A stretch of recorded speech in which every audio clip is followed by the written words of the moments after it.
Pernah kepikiran kenapa sejarah jarang cerita tentang samurai wanita? Seolah mereka nggak pernah ada. Padahal, mereka bukan cuma ada, tapi pernah bikin musuh gemetar ketakutan. Namanya Tomoe Gozen, prajurit yang jauh lebih berani dibanding banyak lelaki di zamannya, tapi kenapa namanya hampir hilang di bungkam sejarah? Tomoe lahir bukan untuk jadi perempuan yang cuma duduk diam di rumah. Sejak kecil ia memegang pedang, mematahkan ego semua laki-laki yang meremehkannya. Dalam setiap latihan, ia menunjukkan ketepatan, kecepatan, dan kekuatan yang membuatnya dijuluki petir putih di medan perang.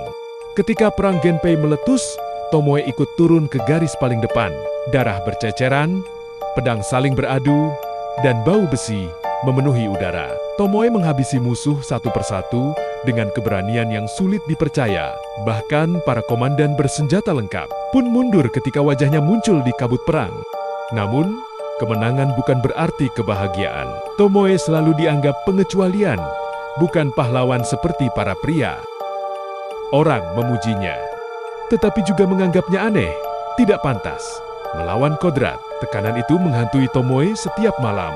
Apakah dirinya pantas sebagai samurai, atau ia hanya bayangan yang tidak diinginkan sejarah? Lalu hari itu datang. Pasukan tempat ia bernaung hampir kalah. Komandannya, Minamoto Nomor Yoshinaka, orang yang ia hormati, memerintahkan hal yang paling menyakitkan dalam hidupnya. Pergilah, Tomoe.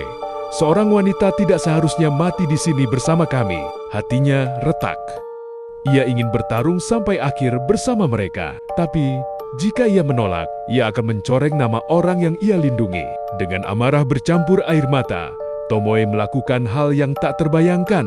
Ia menantang panglima musuh paling kuat, mengambil kepalanya dalam duel brutal sebagai bukti bahwa keberanian tidak pernah punya gender. Setelah itu, ia menghilang. Tidak ada catatan pasti tentang kemana ia pergi.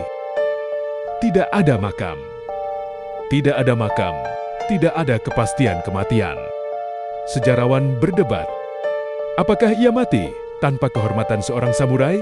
Atau ia hidup, mengganti nama, menyembunyikan luka dan kisahnya bukan karena ia tidak cukup hebat. Tapi satu hal yang pasti, kisah Tomoe Gozen hampir dihapus. Melainkan karena ia terlalu hebat untuk ukuran perempuan pada zamannya.